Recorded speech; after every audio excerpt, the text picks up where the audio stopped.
दोस्तों नमस्कार, मेरा नाम है मनीष कुमार सिंह और आप देख रहे हैं 4 PM महाराष्ट्र। आपका बहुत बहुत स्वागत करता हूं। बड़ी खबर मुंबई से देने जा रहा हूं दोस्तों। मुंबई पहुंचे हैं राहुल गांधी और न सिर्फ मुंबई पहुंचे हैं बल्कि धारावी जा रहे हैं। ये वही धारावी है जिसका नाम आपने कई बार लोकसभा चुनाव और विधानसभा चुनाव में भी सुना और किस तरीके से उद्धव ठाकरे और कांग्रेस ने धारावी में चल रहे अडानी प्रोजेक्ट को लेकर के महायुति और बीजेपी पे हमला किया, वो सब कुछ आपने देखा और सुना। अब उसी धारावी में राहुल गांधी पहुंच रहे हैं और वहां पहुंचने के बाद जो चमड़ा के कारीगर हैं या व्यापारी हैं उनके साथ में बातचीत करेंगे और साथ ही साथ वहां रहने वाले लोगों से भी बातचीत करेंगे और प्रोजेक्ट जो चल रहा है वहां पर उससे क्या समस्याएं हैं और उन तमाम चीजों को समझने की कोशिश करेंगे। और उम्मीद करते हैं कि जिस तरीके से राहुल गांधी के वीडियो आते हैं वैसे ही कुछ वीडियो फिर से देखने को मिलेगा और सब समझ में आएगा कि राहुल गांधी ने आखिर क्या बातचीत की है। लेकिन धारावी पहुंचने से पहले ही उनके इस दौरे की डिटेल है वो बीजेपी के नेता भी जानना चाह रहे हैं, क्योंकि उनके इस दौरे पर नजर सिर्फ कांग्रेस के नेताओं की नहीं बल्कि बीजेपी और महायुति के नेताओं की भी है। तभी तो देखिए ना, राहुल गांधी के धारावी पहुंचने से पहले ही खबर आई कि बीएमसी के अधिकारी वहां नजर आए और साफ सफाई करते हुए नजर आए हैं। जी हाँ दोस्तों, अगर राहुल गांधी जाते क्योंकि उनके साथ भी कैमरे रहते हैं और वो तमाम चीजें दिख जाती तो बात हो सकती थी, फर्जियत बन सकती थी अगर वहां पर गंदगी होती तो।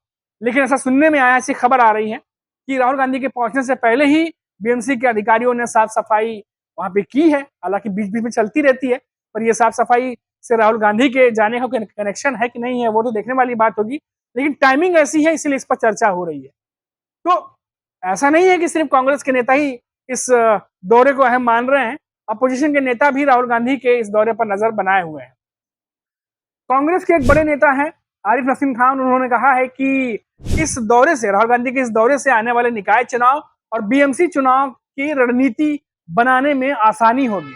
उन्होंने कहा कि जिस तरीके से देवेंद्र फडणवीस अब सीएम बन गए हैं, सीएम बनने के बाद 2022-23 में एकनाथ शिंदे द्वारा लिए गए फैसले को जिस तरीके से वो पलट रहे हैं, उसे देखते हुए नसीम खान ने कहा कि ये बातें तो हमने बहुत पहले ही उठाई थी कि स्कैम और घोटाले चल रहे हैं और उस दरमियान भी इन बातों को उठाते रहे। लेकिन अब जिस तरीके से देवेंद्र फडणवीस उन पुराने फैसलों को जो एकनाथ शिंदे जब सीएम थे उस समय लिए थे उनको पलट रहे हैं, जाहिर है कि सब कुछ गड़बड़ है और इन बातों को वो आगे भी उठाएंगे।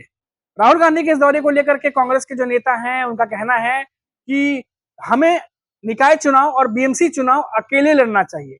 जी हाँ दोस्तों, अब कांग्रेस भी ये बात कहने लगी है, क्योंकि पहले सिर्फ उद्धव ठाकरे की शिवसेना की तरफ से ये बात कही जा रही थी कि आने वाले निकाय चुनाव और बीएमसी चुनाव जो है उद्धव ठाकरे की शिवसेना अकेले लड़ेगी। उनके नेता लगातार ये बात कह रहे थे, संजय राउत ये बात कह रहे थे। लेकिन अब कांग्रेस के नेता भी ये कहने लगे हैं कि जो बीएमसी के चुनाव है, निकाय चुनाव है, वो कांग्रेस को अकेले लड़ना चाहिए।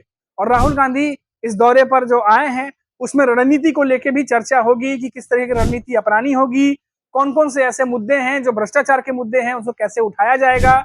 इन तमाम बातों पर मास्टर प्लान तैयार करने की बात चल रही है। अब देखिए दोस्तों, राहुल गांधी जो है, माना जा रहा है कि मुंबई दौरे के बाद वो सीधा गुजरात दौरे पर निकलेंगे और पीएम मोदी का गढ़ है गुजरात, और वहां पर जाकर के भी राहुल गांधी जो है वो मेगा प्लान, बड़ा प्लान तैयार करने जा रहे हैं। यानी कि जो महाराष्ट्र में चुनाव हुए, हरियाणा में चुनाव हुए, जिस तरीके से चुनाव हुए हैं उनसे सबक लेते हुए अब राहुल गांधी एक बड़े प्लान की तैयारी कर रहे हैं। आपको याद होगा कि अभी बिहार में भी चुनाव है और किस तरीके से राहुल गांधी ने अभी से उन चुनाव पर फोकस करना शुरू कर दिया है। उसके बाद बात करें अगर गुजरात की, तो गुजरात में भी चुनाव अभी बहुत समय है, लेकिन देखिए अभी से तैयारी शुरू कर दी गई है।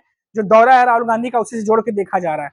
और मुंबई में जो दौरा है वो आने वाले निकाय चुनाव, बीएमसी चुनाव से जोड़ के देखा जा रहा है, क्योंकि कांग्रेस के जो नेता हैं वो महाराष्ट्र में अभी इस समय उतने मजबूत जो है वो नजर नहीं आ रहे, खासतौर से विधानसभा चुनाव के बाद। क्योंकि लोकसभा चुनाव में तो फिर भी कांग्रेस ने अच्छा प्रदर्शन किया था, 13 लोकसभा में सीटें वो जीत गई थी। लेकिन विधानसभा चुनाव आते आते ऐसा लगा कि कांग्रेस जो है विधानसभा चुनाव में उस तरीके की परफॉर्म नहीं कर पाई जैसी उम्मीद लगाई जा रही थी। और इसीलिए माना जा रहा है कि राहुल गांधी कुछ कड़े और बड़े फैसले ले सकते हैं मुंबई इस दौरे के बाद, जब उनकी बैठक होगी कांग्रेस के नेताओं के द्वारा। क्योंकि अभी जो खबर आ रही है दोस्तों कि मुंबई में जो धारावी में जो उनकी जो जाके मिलने वाले हैं लोगों से, जो वहां पर जाएंगे, तमाम लोगों से मिलेंगे, उनकी समस्याएं सुनेंगे। और धारावी जाने के बाद ये भी कहा जा रहा है कि हो सकता है कि कोई आंदोलन की तैयारी भी राहुल गांधी की तरफ से की जाए, अगर उससे की रणनीति बनती है तो। और क्योंकि मई में खबर है अभी कि मई में चुनाव का डेट आ सकता है, कि कब चुनाव होंगे ये मई में मालूम चलेगा। तो राहुल गांधी के पास समय भी है, और निकाय चुनाव, बीएमसी चुनाव से पहले अगर वो इन मुद्दों को लेकर के बीजेपी या महायुति को घेरने में कामयाब होते हैं तो निश्चित तौर पर आने वाले बीएमसी निकाय चुनाव पर उसका असर पड़ सकता है। और राहुल गांधी इस बात को बखूबी जानते हैं, और आप भी जानते हैं दोस्तों, हमने लगातार बताया कि मुंबई महाराष्ट्र में जो निकाय चुनाव और बीएमसी चुनाव होते हैं तो कितने इंपॉर्टेंट है किसी भी पार्टी के लिए। और लगातार इस समय जब बीजेपी और उद्धव ठाकरे की शिवसेना एक हुआ करती थी, तब बीएमसी चुनाव लगातार उद्धव ठाकरे की शिवसेना जीतती रही है, उनका दबदबा रहा है, बीजेपी भी सीटें निकालती रही है। और ऐसे में इस बार की लड़ाई दिलचस्प इसलिए हो जाती है क्योंकि शिवसेना अब 2 हिस्सों में बंट चुकी है, शरद पवार की एनसीपी 2 हिस्सों में बटी हुई है, और बीजेपी जो है वो भी अकेले लड़ने के मूड में नजर आ रही है। तो अब बीजेपी जो उद्धव ठाकरे की शिवसेना के बाद दूसरे नंबर की ऐसी पार्टी है जो बीएमसी चुनाव में ज्यादा सीटें निकालती थी, वो तो नहीं टूटी है, लेकिन उद्धव ठाकरे की शिवसेना 2 हिस्सों में टूटी हुई है। तो जानकार ये कह रहे हैं कि हो सकता है कि इसका फायदा बीजेपी को मिले, क्योंकि जब शिवसेना एक हुआ करती थी तो ज्यादा ताकतवर दिखती थी, स्ट्रेंथ ज्यादा थी, उसके जो नेता हैं जिनकी अपनी अपनी पकड़ है, लेकिन अब वो नेता 2 हिस्सों में बंट चुके हैं, एक बीजेपी के साथ है और एक जो है वो एनडीए गठबंधन के साथ है। ऐसे में उद्धव ठाकरे की शिवसेना को कितना फायदा होगा, कितना नुकसान होगा, ये तो बीएमसी चुनाव के बाद मालूम चलेगा। और ऐसे में राहुल गांधी जिन स्ट्रेटेजीज पर काम कर रहे हैं, अगर वो स्ट्रेटेजीज काम करती हैं तो कांग्रेस एक बार फिर से महाराष्ट्र में सीटें निकालने में कामयाब हो सकती है। खैर ये तो अभी आने वाले समय में मालूम चलेगा, अब इसमें समय है, बहुत ज्यादा चर्चा इस पर अभी से नहीं कर सकते, क्योंकि अभी तो पार्टी जो है तमाम महाराष्ट्र की वो अभी मीटिंग्स कर रही है, रणनीति बना रही है। और विधानसभा चुनाव के हार के बाद राहुल गांधी का मुंबई का ये दौरा काफी अहम माना जा रहा है, खासकर कांग्रेस के कार्यकर्ताओं के लिए, क्योंकि उनके अंदर जो कहते हैं कॉन्फिडेंस और जिस तरीके से रणनीति की कमी जो कहीं ना कहीं दिख रही थी विधानसभा चुनाव के बाद, उसको पूरा करना बहुत जरूरी है। और राहुल गांधी का दौरा मुंबई का, और खासतौर से धारावी का, क्योंकि धारावी का नाम आते ही सियासत तेज हो जाती है, वो भी राहुल गांधी जा रहे हैं तो सियासत तो तेज होना ही है, और इसलिए सबकी नजरें इस पर बनी हुई है। तो जो भी रिपोर्ट निकल के सामने आएगी, जो भी खबर आएगी, वो वहां पे जरूर पहुंचाएंगे। अभी के लिए इतना ही, आप देखते रहिए 4PM महाराष्ट्र। नमस्कार।